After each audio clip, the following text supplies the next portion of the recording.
হে everyone, সবাই কেমন আছো? কয়দিন ধরেই আমার শরীরটা ভীষণ খারাপ যাচ্ছে।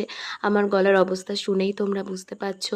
তো এত শরীর খারাপ নিয়েও 3-4 ঘন্টা জার্নি করে কিন্তু কালকে চলে গিয়েছিলাম একটা জায়গায়।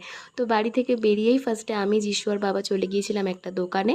তো দোকান থেকে দরকারি জিনিসপত্র কিনে তারপর আবার বেরিয়ে পড়লাম। আর দেখো রাস্তায় কত সুন্দর কাশফুল দেখলাম। আমাদের এদিকে না এতটা কাশফুল দেখা যায় না। তো তারপর রাস্তার মাঝখানে আমরা এই আঙ্কেলের দোকানে দাঁড়িয়েছিলাম, যেহেতু অনেকটা খিদে পেয়ে গিয়েছিল তাই। তো দোকানে গিয়ে তো যিশু আর বুবাইদাই রান্না করছিল। তো যিশু করেছিল ডিমের অমলেট আর বুবাইদা করেছিল হচ্ছে ম্যাগি। তো ওরা কিন্তু বেশ ভালোই রান্না করেছিল। তো আমরা এখানে সবাই মিলে বসে বসে খাচ্ছিলাম। তারপর খেয়েছিলাম দুধ চা। তো দেখো চা খেয়ে তারপর আমরা আবার বেরিয়ে পড়লাম।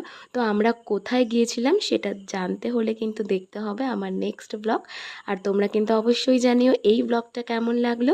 তো দেখা হচ্ছে নেক্সট ভিডিওতে। সবাইকে টাটা, সবাই খুব ভালো থেকো।